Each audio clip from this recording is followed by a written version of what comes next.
Hello, everybody, and welcome to Datastructures and Algorithms. I'm going to be teaching you some of the things I learned at the University of Toronto, and I hope that this helps you, whether you're either going to class, taking CSC 263, or just want to learn in your own course and see what we have to do here. So I have an example for you. Today we're going to be doing worst-case runtime analysis. So without further ado, let's go over a few things. What is worst case runtime analysis, right? Worst case is the running time of A, the maximum running time of A for all inputs of size n. So if it doesn't explain itself, what's the absolute worst that can go wrong that would cause it to use as much memory as possible, run as many operations as possible, right? This is the key that we want to figure out when doing worst case runtime analysis. We're not doing best case, we're not doing average, anything like that. We're doing worst case. So when we are doing this, we want to look up a couple things. We have 4 steps that we want to go through whenever we do an analysis of some code. We first want to identify an input of size n, right? What is that input, right? Okay. So, second, we want to do is identify the worst case.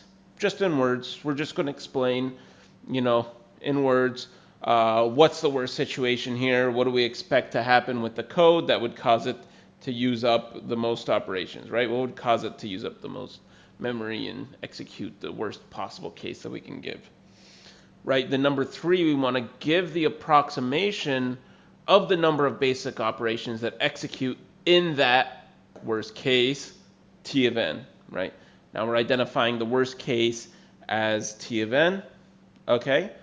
And once we identify it as T of n, that's how we're going to say T of n equals whatever when we do the worst case, okay? Don't think too hard about that. Give the upper bound, lower bound, tight bound for T of n. While we technically do this, it's usually just a tight bound. It's not too much difference. You'll see in a second.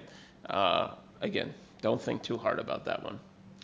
All right, so in this first example that we're given, we have L is a linked list and K is a value. All right, so what do? We're going to define a linked search, right? We have L for the list, and we're going to search for K in that list. So on step 1, we have Z equals L dot head, right? We identify the head of the linked list so that we can start searching. And then we go while Z is equal to none and Z dot key is not equal to K, right? So if something exists and the key is not K, then we didn't find it, right? There's something there, so we keep searching.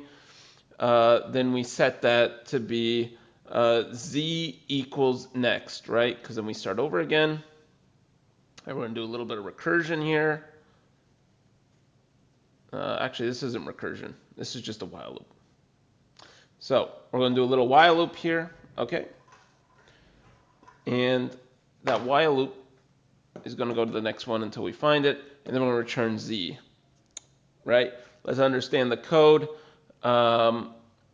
This will stop if we actually, here, let me go on this side. This will stop if we actually identify a value of K. If we identify the K value, then it'll just return Z, which is where the K value is located, the node at which it is located. If it does not, and Z equals none, it will return none, because that means it reached the end of the line and it didn't find it. All right, does that make sense? All right, so first step, right? Input size n, input size. What is it? Right?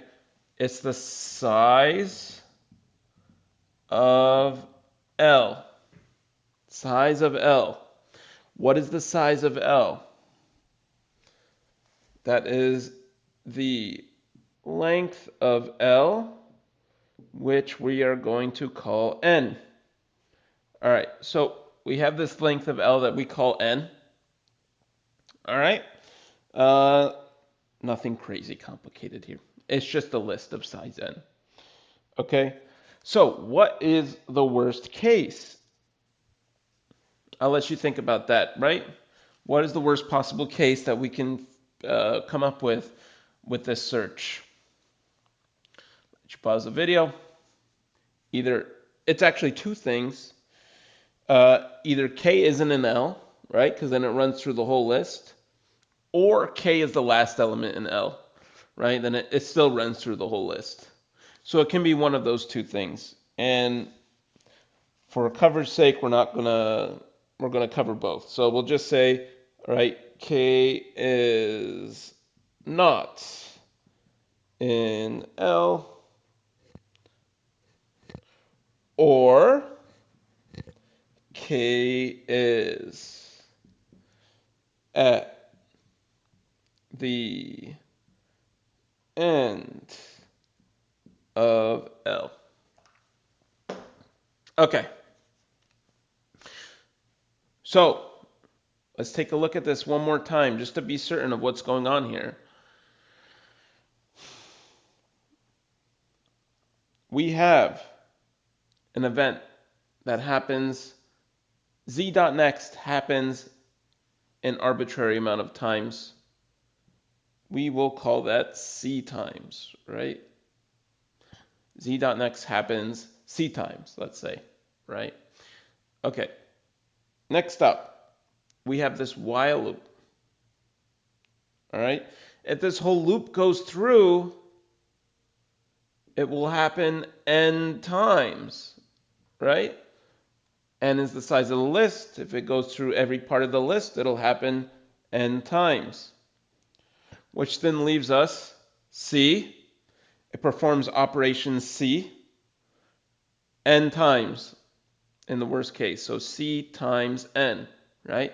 Performs operation C operations n times, right? Because of the while loop. Okay, cool. So, what is the worst case runtime then? Let's think about this. The worst case runtime is, again, we go through everything, which would be n. We go over n times, and it runs C operations n times. Okay, so that would give us, and again, we're going to denote this as T of n.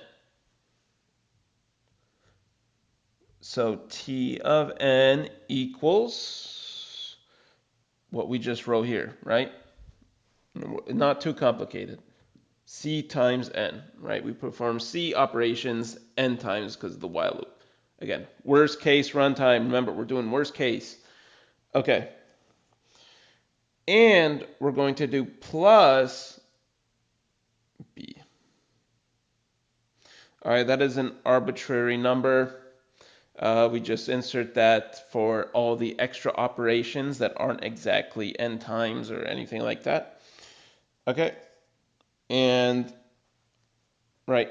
So, now we have worst case runtime. What is the upper lower tight bound? Essentially what we're looking for is what asymptotically dominates this whole thing here, right? So what is more what uses up more space?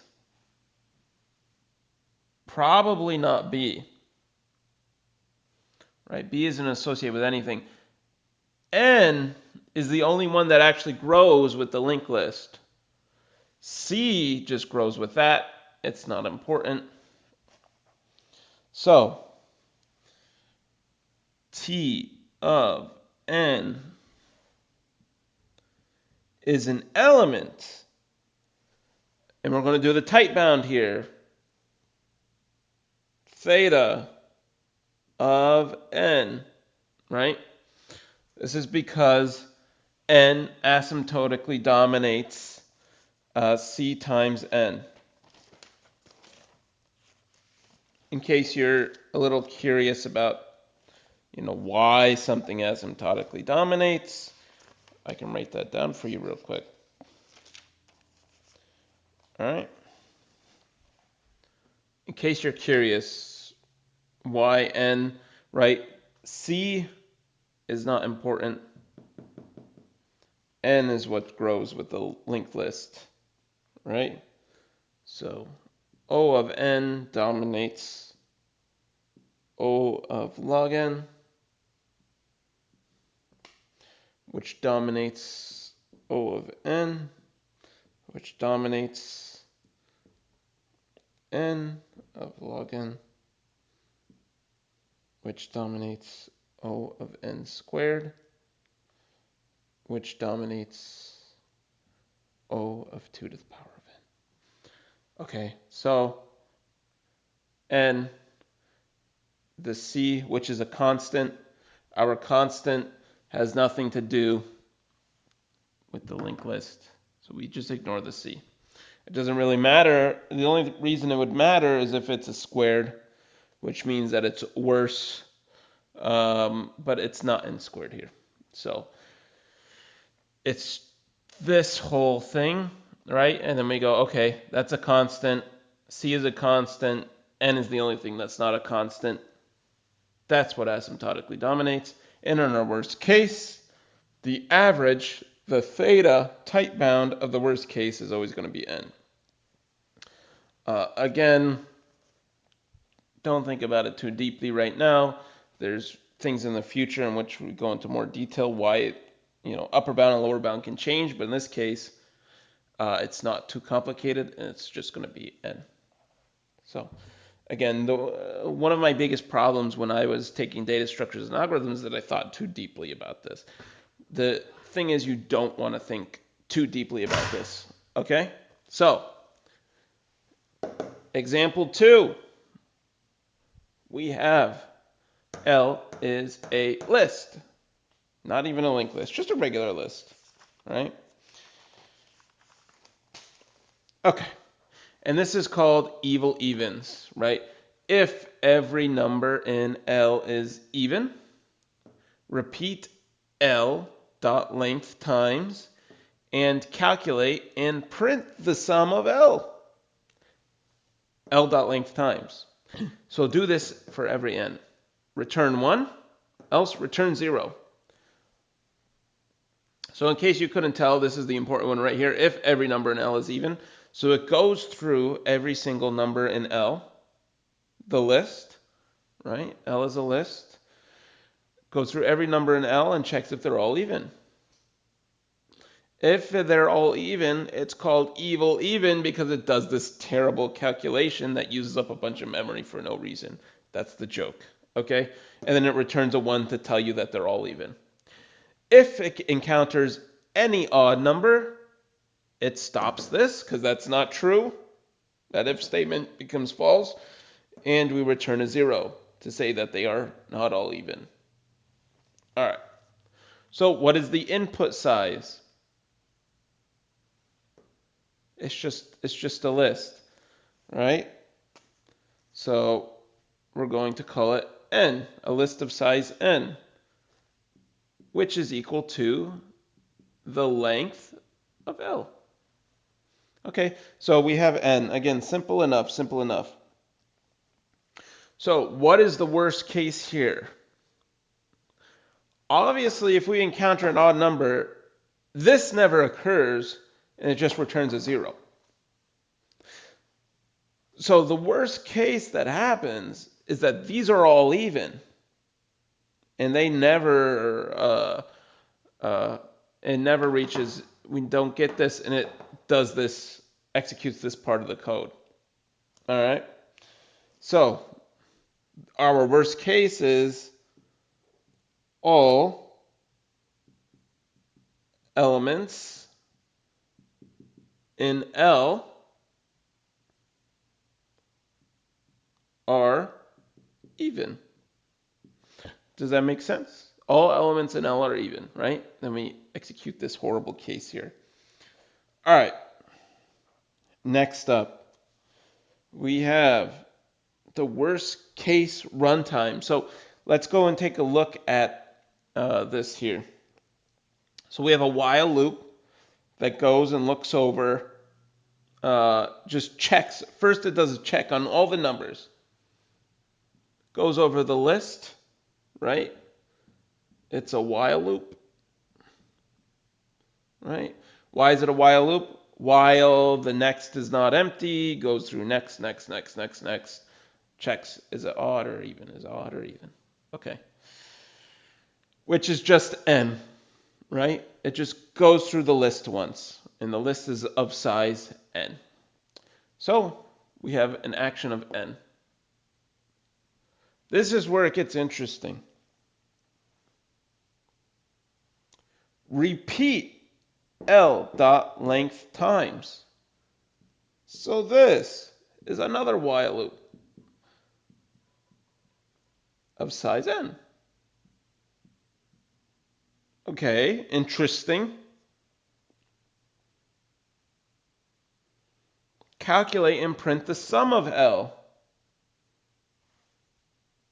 for every element inside n.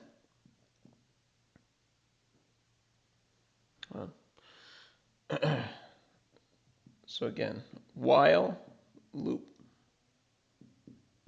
n. So there's another while loop. But if you notice here, right, this thing is a separate check. This is a while loop and another while loop inside of this while loop. So that's interesting. So here, we actually have n squared because we're doing n for every n in sides, for every element, right? So 1 at index 1, do another while loop. At index 2, do another while loop of size n. At index 3, do another while loop. All for the rest of n. So that's why this is n squared. Okay. And again, these are separate. Just, it's hard to tell in the pseudocode, but these are separate. So we have two operations going on here. We have an n operation to do the initial check, and then we have another n squared operation if this is true, right? Which is the worst case, okay? So what is the worst case runtime? Again, this is denoted as T of n equals n squared plus n. Remember, the worst case is all, here, let me make this a little better. All elements in L are even, right? This is true, which causes the n squared to become executed. So in the worst case, we have n squared plus n as the worst, absolutely worst case. All right. So what is the upper lower tight bound for T of n? Obviously, n squared is worse than n, so we choose n squared, right? That is what we call asymptotic domination. Asymptotically dominates n squared, because this is worse. So that's what we choose as the answer. And so we have T of n is an element of the tight bound theta of n squared for example 2. And I hope that this helps you with some of the questions and working with worst case analysis in the beginning of your course. I'll try to do more videos. Next time we'll do average case analysis.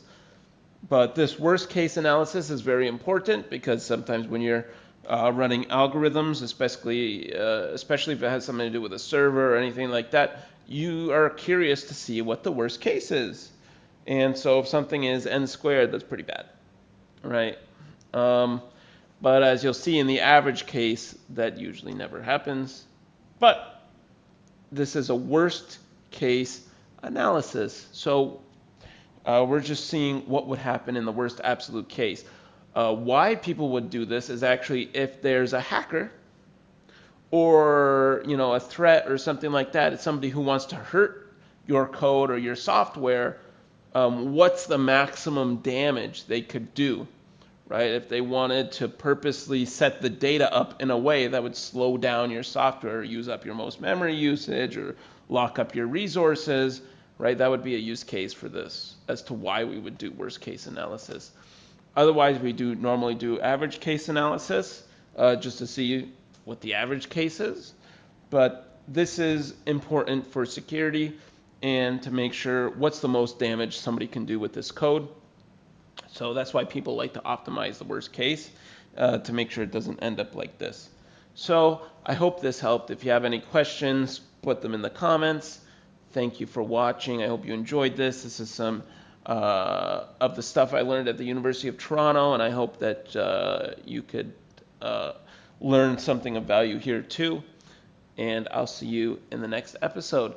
Thank you for watching, and I hope you have a wonderful one. Thank you.